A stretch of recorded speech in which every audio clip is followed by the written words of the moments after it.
The bar buzzed with Friday night energy, laughter, loud conversations, clinking glasses. It was the sound of freedom after a long week.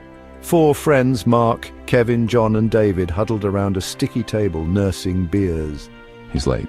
John checked his watch every few seconds, muttering as he glanced at the door. Relax, man. Mr. Big Shot is probably busy. Their eyes fell on David, who sat quietly, staring into his drink. He hadn't said much all night. David was going through a rough patch, lost his job, car broke down, eviction notice looming. The others, oblivious or simply uncaring, found humor in his misfortune. Remember that time David took us out for pizza? Good times.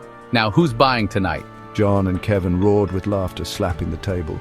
David winced, a flicker of pain crossing his face. He just wanted to disappear. Kevin chided, his voice dripping with false concern. Come on, David, lighten up. It's just a joke. Right, guys? John and Mark grunted their agreement, their eyes gleaming with mean-spirited amusement. David mumbled something about needing some air and rose from the table. He walked towards the restroom, each step heavy with humiliation. He splashed water on his face, staring at his reflection. Was this his life now? The butt of everyone's jokes? He gripped the sink, a surge of anger rising within him. He had always been the nice guy, the one who never fought back. But tonight, something snapped. He wouldn't let them treat him like this anymore. He marched back to the table, determination hardening his jaw. He would stand up for himself, even if it meant losing their friendship. As he approached, however, a hush fell over the table. John, Kevin and Mark were staring at the entrance, their faces a mixture of awe and fear. David turned to see what had captivated their attention. A tall, imposing figure stood in the doorway, his presence commanding attention. He exuded an air of quiet power, the kind that came with success and authority. Everyone in the bar seemed to recognize him, whispers rippling through the crowd. He scanned the room, a small smile playing on his lips as he spotted the group at the table. John, Mark, Kevin, good to see you guys. The 3 friends scrambled to their feet, their faces suddenly flushed and eager.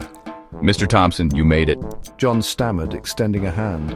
Kevin, his previous bravado gone, mumbled greetings. Mark, usually the loudest of the group, stood speechless, his face pale.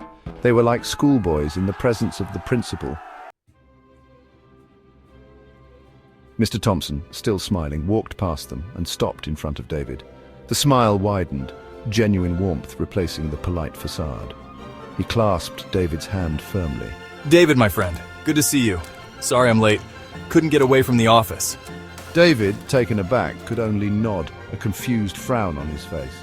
Mr. Thompson turned to the others, his smile fading slightly. Gentlemen, I believe you know my friend David?